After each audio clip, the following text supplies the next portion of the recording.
Silakan duduk semuanya. Beberapa tahun yang lalu, ada seorang teman saya, dia punya hubungan dengan militer, dengan satu pangkalan militer. Saya tidak bisa beritahu yang mana.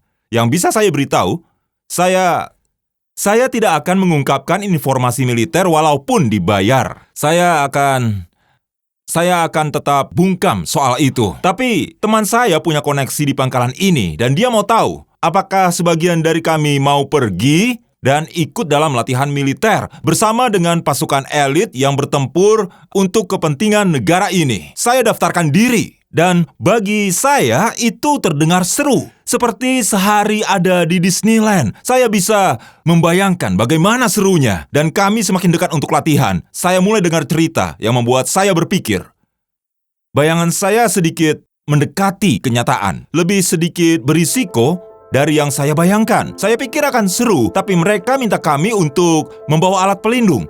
Saya membawa pelindung siku dan lutut punya anak saya, tapi cuma itu saja, saya tidak punya alat lain. Kami pergi ke sana dan kami harus tanda tangan. Kami harus tanda tangan surat melepaskan tuntutan. Itu sebagai jaminan.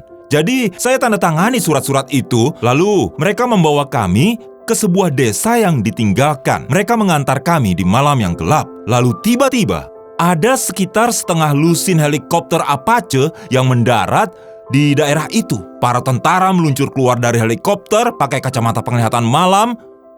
Mobil-mobil yang ada di jalan meledak. Ternyata itu petasan, tapi saya tidak tahu saat itu dan saya tidak tahu apakah itu penting karena rasanya sangat nyata. Lalu mereka mulai melempar granat tangan. 9 petasan dilempar ke dalam rumah di mana saya ditugaskan, di mana saya sembunyi. Lalu mereka masuk dengan suara yang keras. Saya merasa di menit itu nurani saya bekerja. Naluri seorang pria. Tanpa memikirkan apapun. Saya lari sejauh mungkin. Dan saya menyadari seharusnya jangan menganggap latihan itu seru. Karena latihan itu bukanlah seperti taman bermain, tapi lebih seperti medan pertempuran. Saya tidak mempunyai peralatan yang tepat, saya tidak berlatih, tidak ada arahan komando, kami tidak punya rencana peperangan. Saya tidak tahu harus bagaimana. Sungguh, karena tadinya saya pikir ini akan seru, tapi ternyata tidak. Pastinya bayangan saya hancur seketika, karena itu tidak nyata, itu masih simulasi. Jadi bagaimana jika itu nyata? Ini yang mau saya tanyakan kepada Anda. Apa Anda memperlakukan hidup seperti taman bermain atau medan perang? Saya rasa banyak dari kita secara budaya memperlakukannya seperti taman bermain. Untuk bersenang-senang, untuk menikmatinya sendiri. Tapi yang Alkitab ajarkan adalah hidup itu lebih seperti medan perang. Faktanya ada peperangan yang terjadi di sekitar kita. Ada kuasa yang tidak terlihat dalam peperangan itu. Ini yang akan saya sampaikan untuk kita semua. Jika Anda berada di medan perang, tapi bertindak seperti di taman bermain, Anda dan orang di sekitar Anda sedang dalam bahaya. Karena jika Anda ada di medan perang, saya rasa kita semua sepakat, tapi Anda hidup seperti di taman bermain, bukan hanya Anda yang ada dalam bahaya, tapi kerusakan lain akan terjadi. Orang terdekat Anda akan membayar harganya. Orang-orang yang jadi tanggung jawab Anda berada dalam bahaya. Jadi Alkitab menantang kita untuk memahami bahwa ada peperangan yang sedang terjadi di sekitar kita. Jika Anda di taman bermain, Anda di sana untuk bermain, untuk bersenang-senang, tidak ada beban. Anda bisa main prosotan, bisa main ayunan, dan tidak ada konsekuensi, tidak ada tujuan ataupun misi yang hendak Anda capai, hanya menikmati sendiri. Bermain dengan orang-orang yang ada di sana, dan semua hal yang ada di taman bermain itu untuk kesenangan Anda, kegembiraan Anda, hiburan Anda, untuk rekreasi. Seperti itulah gambaran hidup di taman bermain. Medan perang berbeda. Di medan perang itu, ada kesadaran tinggi yang permanen. Ada mentalitas terjaga di mana Anda waspada terhadap musuh Anda. Dan Anda bukan hanya menjaga diri sendiri, tapi juga orang di sekitar Anda. Lalu Anda mulai membangun ikatan dengan orang-orang yang berperang bersama Anda karena kalian punya musuh yang sama. Anda berjuang untuk misi yang sama. Dan orang lain mengandalkan Anda, dan waktu menjadi sangat penting. Anda mau memanfaatkan waktu yang Anda punya. Anda akan memperhatikan pengarahan komando dan membuat rencana yang baik, dan Anda mau mengenali musuh Anda. Jadi, secara rohani, Charles Spurgeon menyampaikan ini kepada orang Kristen. Saat Anda tidur, saat Anda berada di bumi ini, saat Anda tidur, ingatlah Anda sedang istirahat di medan perang.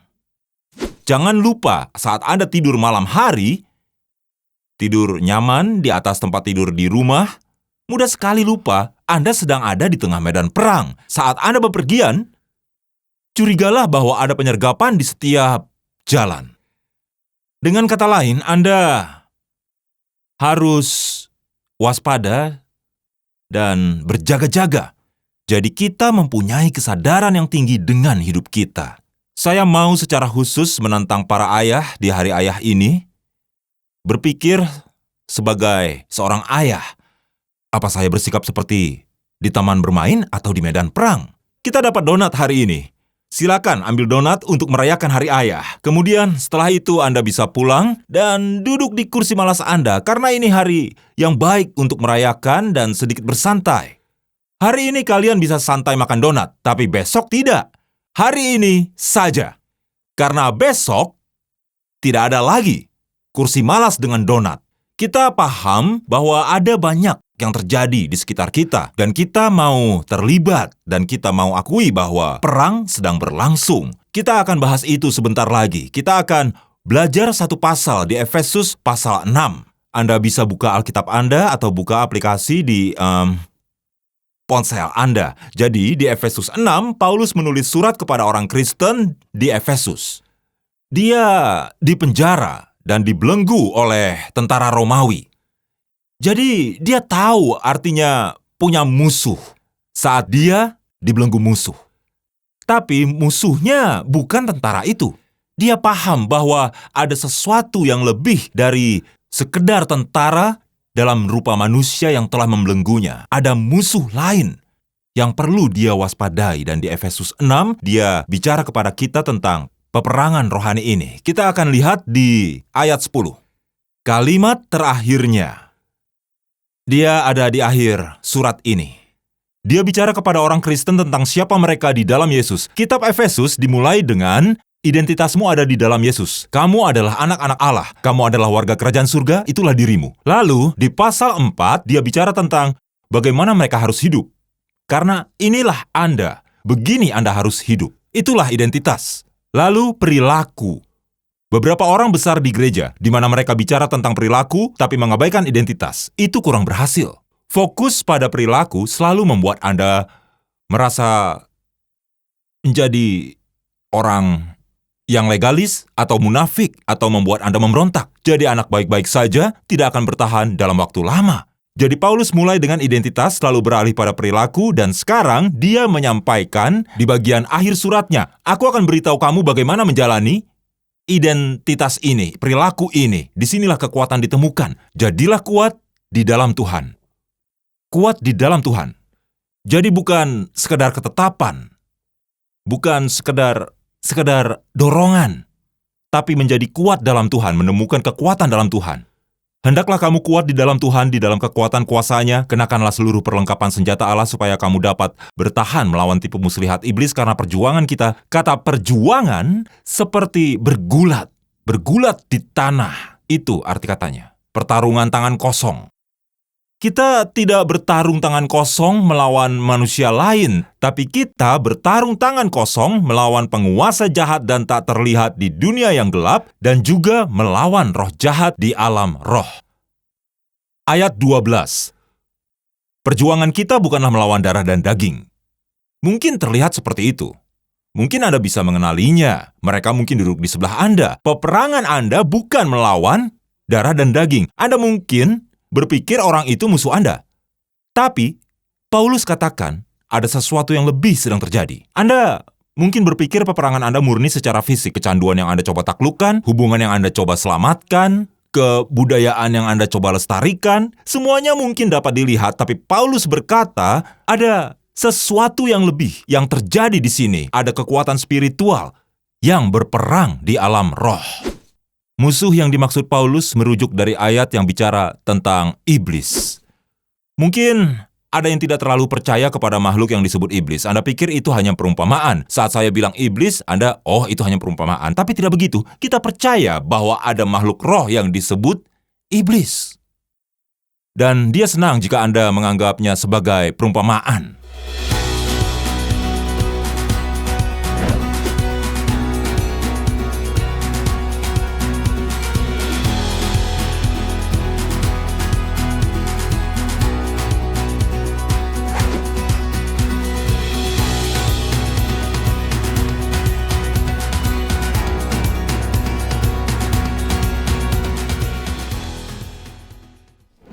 Sekarang Anda bisa pergi ke semua belahan benua di dunia. Dan ini bukan sesuatu yang sulit untuk dipahami. Tapi di dunia barat dan pola pikir modern, kita suka berpikir bahwa kita sedikit canggih untuk berpikir adanya roh-roh jahat atau setan dalam kehidupan kita. Budaya modern menganggap seperti itu. Tapi di Alkitab secara jelas dikatakan kita punya musuh. Makhluk roh. Dunia ini lebih dari sekedar fisik, lebih dari darah dan daging. Saya rasa orang yang paling skeptis di sini tahu itu benar. Bahwa ada alam lain. Bahwa ada peperangan rohani yang sedang terjadi. Kita sulit menerimanya karena hal itu membuat kita tidak bisa apa-apa. Karena kalau itu adalah masalah fisik, kita bisa cari solusi secara darah dan daging, iya kan? Misalnya, kalau saya bisa menjelaskan secara alami, itu artinya saya harus bisa memberikan sebuah solusi alamiah. Dan cara kita memperlakukan hidup seperti itu. Kalau kita bisa paham dan menjelaskan apa yang sebenarnya menjadi masalah, saya bisa memperbaikinya. Itu yang kita lakukan. Jadi kita selalu bilang, kemiskinan adalah persoalan pendidikan, dan kekerasan adalah persoalan senjata, dan depresi adalah masalah psikologis. Jadi, kita coba untuk perbaiki semuanya dengan darah dan daging. Saya tidak mengatakan bahwa semua persoalan tidak boleh ditangani secara darah dan daging, pendekatan dan belas kasih, tetapi ada sesuatu yang lebih dari itu. Seperti membodohi diri sendiri jika kita berpikir kesetaraan sosial ekonomi akan menyelesaikan masalah kita. Atau jika kita pikir reformasi politik atau aktivitas sosial atau kemajuan medis bisa memperbaiki semua ini. Tidak seperti itu cara kerjanya. Jadi, saya pikir kita jadi lebih sadar akan hal ini sebagai masyarakat karena kita melihat masalah yang seharusnya secara rasional diperhatikan sejak dulu, seperti rasisme. Bagaimana kita tidak mengatasi itu sebagai masyarakat dan budaya? Tetap saja, itu masih diperjuangkan. Mengapa begitu? Karena kita punya musuh. Ada sesuatu dalam hati manusia yang membuat kita saling melawan satu sama lain. Penyebabnya kebencian, kepahitan. Dan kita harus ungkap gejala-gejalanya. Tapi perlu dipahami bahwa ada hal lain yang jauh lebih dalam yang butuh perhatian kita. Jika Anda sakit kanker paru-paru, pergi ke dokter. Minum sesuatu untuk batuknya, itu membantu. Tapi jangan lupa kankernya. Iya kan? Ada beberapa hal praktis yang mau kita lakukan untuk mengatasi tantangan budaya apapun yang kita alami. Atau tantangan dalam diri yang memerlukan cara berbeda. Yang perlu mengubah cara hidup saya. Beberapa langkah praktis yang bisa saya ambil, baik saya Kristen atau bukan. Ada beberapa hal yang perlu saya perhatikan. Tapi saya beri perhatian ke semua ini dan mengabaikan sisi rohani. Jadi, bagi sebagian Anda dalam pernikahan, kalian berusaha dengan sangat keras. Berusaha memiliki pernikahan yang lebih baik, mengikuti seminar, membaca buku. Anda mencoba menerapkan 7 rahasia berbeda untuk pernikahan sukses. Dan itu membantu beberapa orang. Tapi beberapa tetap terputus. Ini bukan keintiman yang benar-benar Anda inginkan. Saya beritahu Anda, semua itu adalah hal yang baik, tapi ada hal yang lebih dalam, yaitu ada elemen rohani yang tidak bisa Anda anggap remeh. Dan karena perjuangan kita bukan melawan darah dan daging, artinya kita tidak berperang dengan senjata darah dan daging. Paulus bicara tentang ini dalam 2 Korintus pasal 10. Memang kami masih hidup di dunia, tetapi kami tidak berjuang secara duniawi. Karena senjata kami dalam perjuangan bukanlah senjata duniawi, melainkan senjata yang diperlengkapi dengan kuasa Allah yang sanggup untuk meruntuhkan benteng-benteng. Jika kita menggunakan senjata duniawi, kita akan menggunakan kemarahan dan kebencian. Ketika orang menyerang kita, kita akan menyerang balik. Orang menganiaya kita, kita balik menganiaya. Kamu menyinggungku, aku akan menyinggungmu. Jika kita gunakan senjata duniawi, kita menjadi defensif. Jika menggunakan senjata duniawi, kita merespons dengan kasar dibanding dengan belas kasihan dan kebaikan. Tapi kita tidak berperang seperti dunia. Anda mungkin berpikir cara meruntuhkan benteng nalar manusia adalah dengan berdebat tanpa akhir di media sosial. Semoga berhasil. Sebaliknya, kita punya senjata ampuh dari Tuhan. Apa senjata ampuh itu? Yesus berkata, jika kamu punya musuh, doakan mereka. Jika seseorang mengutuki kamu, berkatilah mereka. Itu senjata yang kita miliki. Dan jika ada orang yang memanfaatkan kamu, yang berkata, bawa ini sejauh 1 mil, bawalah 2 mil. Jika ada yang menampar pipi kirimu, berikan pipi kananmu. Rasanya ini seperti berserah, seperti menyerah, seperti kehilangan posisi. Tetapi ini adalah cara perang yang berakhir menang. Yesus melalui salibnya menunjukkan kasih, kerendahan hati, dan pengorbanan. Dan inilah yang menghancurkan kejahatan. Perhatikan, saat Anda atau pada saat saya mengambil kebencian atau kemarahan, atau mungkin mengambil penghinaan, saat saya menggunakan senjata itu, saya tidak lagi berperang melawan musuh, tapi saya membantu musuh. Pertempuran kita bukan melawan darah dan daging, tapi melawan kekuatan roh jahat di alam roh. Jadi berdoalah supaya Tuhan membuka mata kita untuk itu. Terkadang sulit untuk melihat, terutama ketika Anda tersinggung. Pelanggaran, Alkitab berkata, pelanggaran adalah jerat setan. Jika dia bisa membuat Anda tersinggung dan marah, maka dia dapat pijakan. Lalu Anda mulai bingung siapa musuh Anda, dan Anda mengambil senjatanya dan dia menang. Semoga Tuhan memberikan mata untuk melihat siapa musuh sebenarnya. Musuh Anda bukan pasangan yang tidak percaya yang mengejek Anda karena pergi ke gereja. Musuh Anda bukan profesor yang mengatakan iman hanya bagi orang-orang yang lemah pikiran. Musuh Anda bukan pacar anak Anda yang sepertinya merusak semua yang sudah ditanamkan kepada anak Anda. Musuh Anda sebenarnya bukan rekan kerja yang mengejek Anda, bukan kerabat yang bergosip tentang Anda, bukan mantan istri yang selingkuh ataupun mantan suami yang kasar. Mereka bukanlah musuh Anda. Mereka adalah korban dari musuh. Mereka adalah korban. Sebagai gereja, musuh kita bukanlah orang yang tidak setuju dengan kita. Sebagai gereja, musuh kita bukanlah para ekstremis atau para aktivis yang menghakimi. Musuh kita bukanlah darah dan daging. Jadi, Paulus berkata, kami tidak berjuang secara duniawi. Di ayat 11 dikatakan, kenakanlah seluruh perlengkapan senjata Allah supaya kamu dapat bertahan melawan tipu muslihat iblis. Kata tipu muslihat adalah asal kata metode. Kata ini menyeratkan sesuatu yang spesifik daripada yang bersifat umum. Idenya adalah, jika kamu pengikut Yesus, kamu menjadi target. Ada tipu muslihat untuk menghancurkanmu dan memisahkanmu dari Tuhan. Maka iblis memakai dua senjata utama, godaan dan tuduhan. Itu yang dia suka. Godaan dan tuduhan selalu berakar pada kebohongan. Kebohongan tentang Anda, kebohongan tentang Tuhan. Tetapi ada strategi-strategi yang dia coba untuk melepaskan senjata ini. Saya akan berbicara tentang beberapa strategi sehingga kita sadar akan skema dan strategi iblis. Saya mau pakai bahasa militer untuk membantu memahami ini. Beberapa istilah ini mungkin Anda kenali. Salah satu contohnya, strategi pecah belah dan taklukkan. Iblis akan memakainya di tengah gereja. Dia tahu jika bisa memisahkan dan memecah belah kita dalam hal tafsiran atau pilihan, maka kita jadi rentan. Maka dia akan memecah belah dan menaklukkan. Strategi lain yang digunakan musuh adalah blitzkrieg.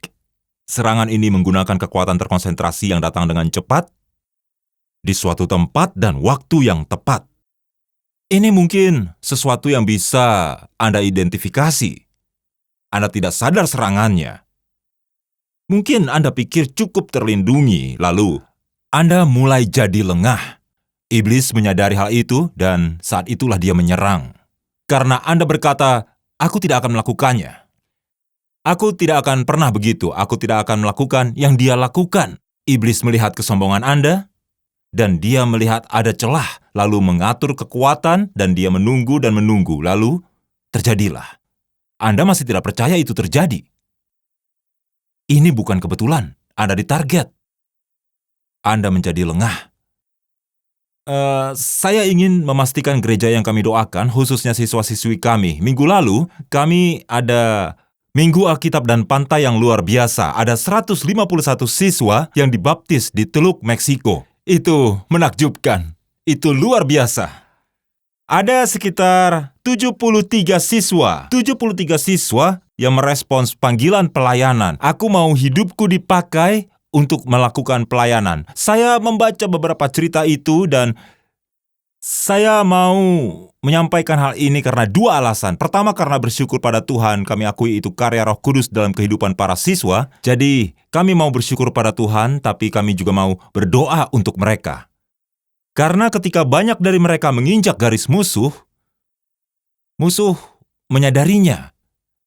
Dan di beberapa minggu berikutnya, banyak siswa menjadi sasaran dengan cara yang mereka tidak siap. Mereka tidak menyadari serangan itu. Jadi kita tahu Yesus sudah menang. Kita tahu peperangan sudah dimenangkan. Kita tahu bahwa yang ada di dalam mereka lebih kuat daripada yang ada di dunia. Kita tahu itu. Tapi mereka perlu tahu itu. Karena itu kami mau berdoa bagi para siswa ini. Strategi lain yang digunakan musuh adalah serangan balik. Ada gelombang serangan kedua setelah gelombang pertama yang membuat Anda kelelahan. Terdengar sangat lazim. Ini salah satu favoritnya. Dia membuat Anda kelelahan, kemudian saat Anda lelah, Anda menjadi rentan, dan dia menyerang Anda dengan serangan yang berbeda. Itu yang dia lakukan pada istri Ayub. Itu cara dia menangkapnya. Karena dia memulainya dengan sangat baik. Di kitab Ayub, setelah beberapa saat, serangan terus datang. Hingga istrinya bilang, Ayub, kutukilah Allahmu dan matilah. Dia bilang begitu ke Ayub. Mungkin disitulah posisi Anda. Sepertinya baik-baik saja saat Anda diserang. Tapi saat Anda ingin mengambil napas, sebelum kondisi Anda pulih, Anda diserang kembali. Dan sekarang rasanya beda. Itu adalah remisi. Dan sekarang kembali lagi. Itulah strategi dari musuh. Dia tahu cara menyerang Anda dan kembali menyerang Anda saat Anda lelah. Strategi lain adalah kejut dan heran. Disinilah musuh membanjiri Anda dengan kuasa dan dominasinya sampai Anda lumpuh oleh rasa takut dan meyakinkan Anda tidak punya kesempatan lalu menyerah dan berhenti. Jadi ada orang yang merasa semua baik-baik saja, tapi tidak sadar ada masalah di pernikahannya. Pasangannya pergi, lalu mereka hancur dan selesai. Mereka menerima diagnosa dari dokter dan itu menghancurkan. Dan mereka terpuruk dan selesai. Strategi lain yang digunakan musuh adalah kuda Troya. Kalian pasti tahu cerita ini, di mana orang Yunani menaklukkan kota Troya dengan memberikan sebuah kuda Troya. Itu adalah kuda kayu yang besar. Orang Yunani meninggalkannya di sana, dan rakyat Troya pikir itu hadiah perdamaian, dan mereka membawanya masuk ke dalam, dan ketika di dalam kota, prajurit yang ada di dalam kuda keluar di malam hari dan menyerang kota itu dari dalam. Inilah salah satu strategi favorit musuh. Dia memberi Anda sesuatu yang Anda pikir baik. Anda pikir, ya ini yang aku inginkan. Ini yang terlewatkan olehku. Ini yang bisa memuaskan keinginanku. Tapi itu adalah jebakan. Ini yang dia lakukan. Dia tunjukkan umpannya tapi sembunyikan kailnya. Sepanjang hari dia ahli dalam hal itu. Dia sangat ahli. Kemudian, ada strategi pengalih perhatian di mana musuh mengalihkan perhatian Anda, bahkan Anda tidak tahu sedang diserang. Taman bermain. Dia buat Anda berpikir sedang di taman bermain. Jadi Anda tidak sadar dengan peperangan yang terjadi di sekitar Anda.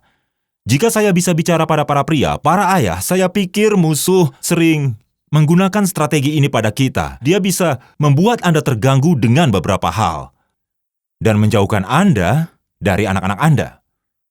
Maka dia tidak perlu mengejutkan Anda semua.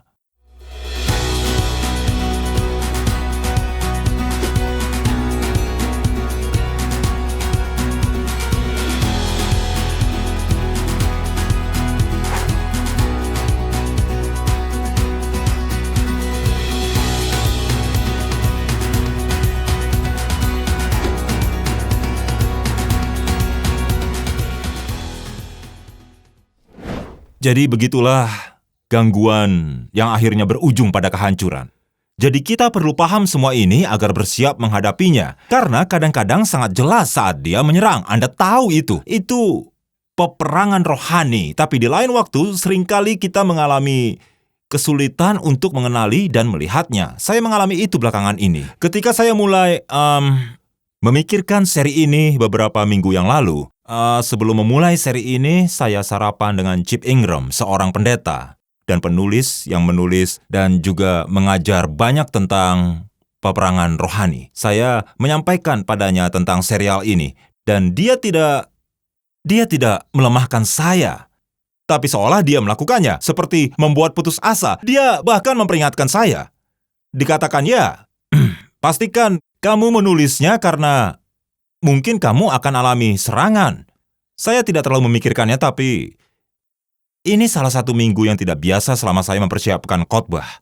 Ada 2 tantangan penting yang muncul di gereja yang perlu ditangani. Saya mengobrol dengan pendeta eksekutif kami, Tim Hester, yang sedang mengerjakan ini dan berkata, selama 7 tahun bertugas, kami tidak pernah mengalami hal seperti ini, dan kami diserang 2 kali dalam seminggu. Kalimat diserang 2 kali mengingatkan saya akan perkataan Chip. Di malam Rabu, saya bermimpi. Dan ini bukan mimpi yang biasa bagi para pengkhotbah. Ini seperti mimpinya pengkhotbah. Ini mimpi versi pengkhotbah yang mirip dengan mimpi pergi ke sekolah tapi baru menyadari kalau salah memakai seragam. Seharusnya itu seperti sesuatu dalam psikologi. Sebenarnya itu mimpi yang umum. Jadi mimpi ini adalah versi pengkhotbah. Seakan-akan seperti itu ya. Saya bermimpi saya sedang duduk di gereja bersama istri saya dan kami beribadah bersama. Dia bilang ke saya, "Aku kira kamu yang berkhotbah minggu ini. Kamu lupa ya kalau kamu pendeta senior sekarang?" Dalam mimpi saya benar-benar lupa. Seolah-olah saya benar-benar tidak ingat. Lalu saya lari ke belakang panggung dan ambil mikrofon keluar dari panggung dan tidak tahu mau bicara apa. Di dalam mimpi saya panik di hadapan semua orang dan saya terbangun. Saya sulit bernapas, saya berkeringat, dan saya tidak terpikir hubungannya dengan khotbah ini. Saya malah terpikir ada hubungannya dengan makan malam yang saya makan sebelumnya. Di pikiran saya, itulah penyebabnya.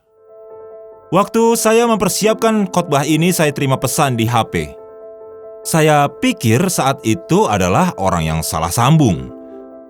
Tapi pesan itu tertulis, "Hey Mark, ini Sarah, dan memang kita belum pernah bertemu, tapi aku akan ada di Hotel Hampton di Georgetown malam ini. Kalau kamu mau bertemu, ini adalah fotoku." Terlampir foto seorang wanita mengenakan pakaian mini. Lalu, kurang dari semenit, saya tunjukkan ke istri saya. Ya, mungkin lebih dari semenit baru saya tunjukkan ke istri saya.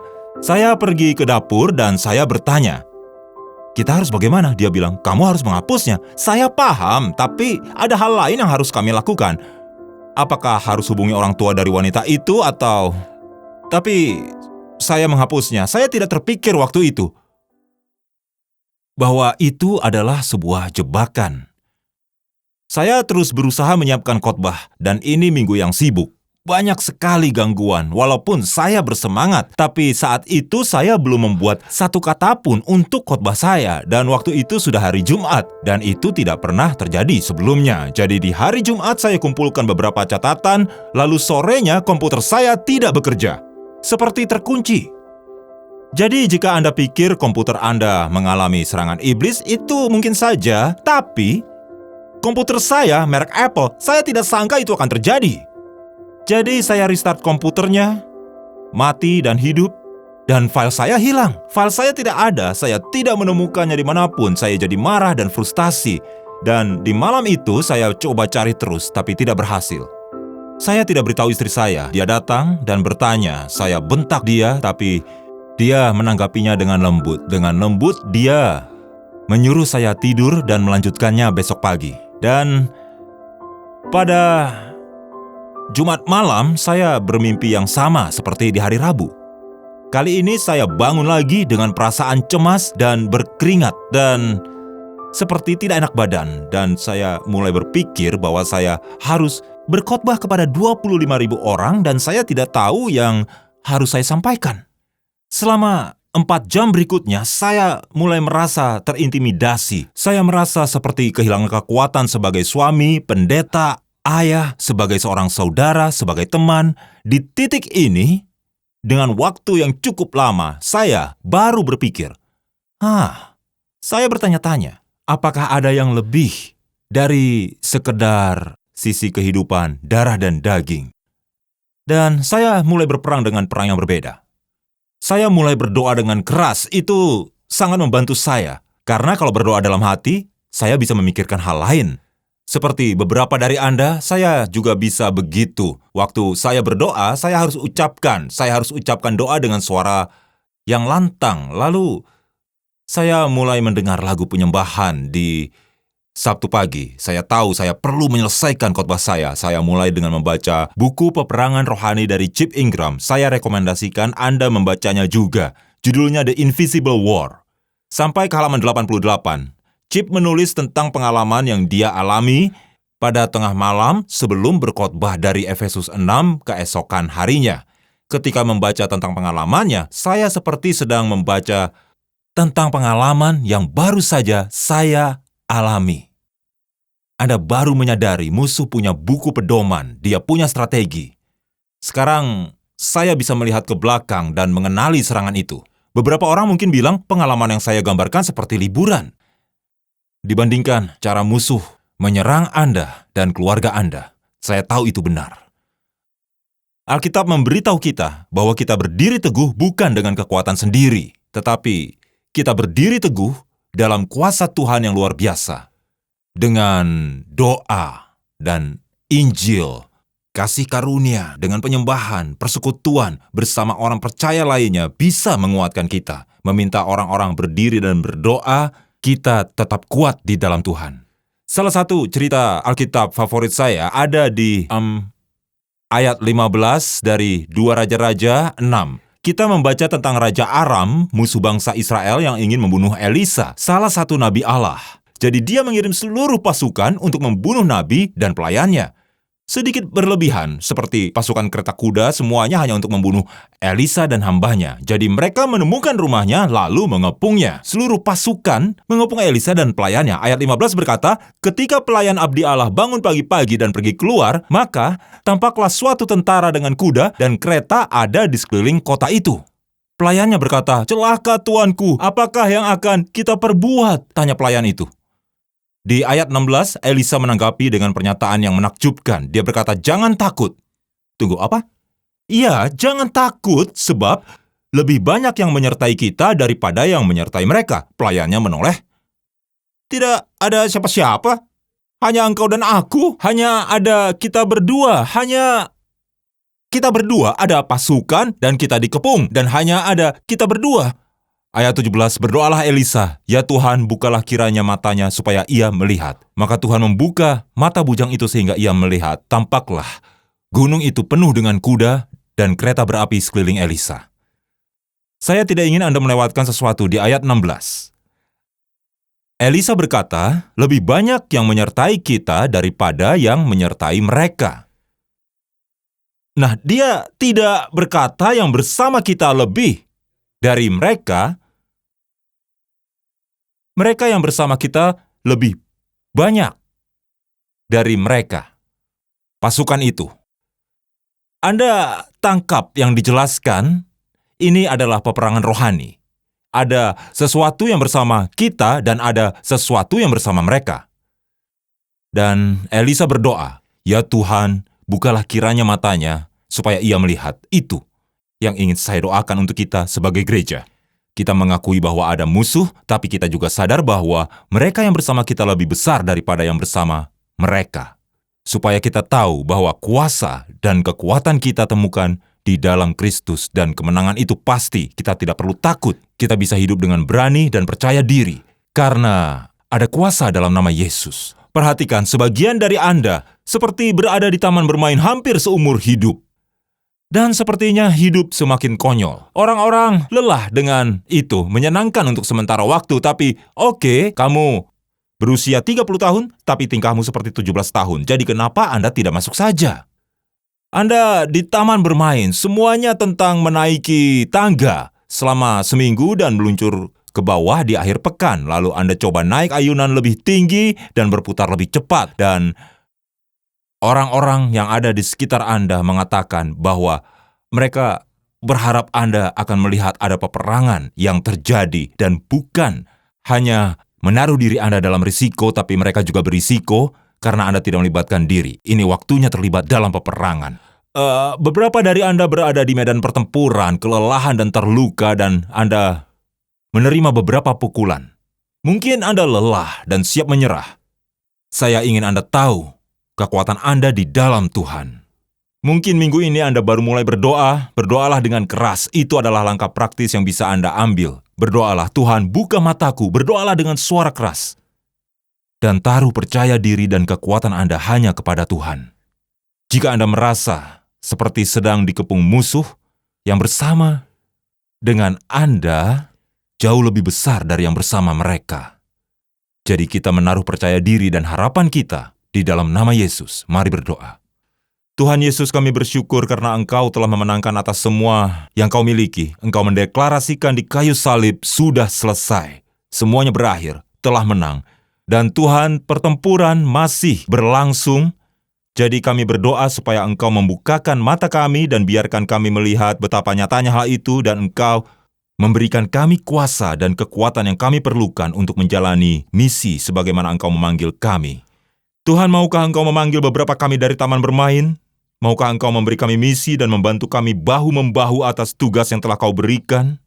Saya berdoa untuk beberapa orang yang ada di medan pertempuran, mereka lelah dan terluka. Tolong beri mereka kekuatan. Saya berdoa untuk mereka yang hadir di sini dan merasa dikepung oleh musuh, oleh masalah dan tekanan hidup. Saya berdoa supaya Engkau tunjukkan kepada mereka beberapa menit ke depan bahwa Engkau lebih besar dari semua itu. Engkau juga memberi kami keyakinan untuk bertempur bukan dalam posisi takut, tetapi posisi percaya diri karena kemenangan sudah diraih. Dalam nama Yesus kami berdoa, amin.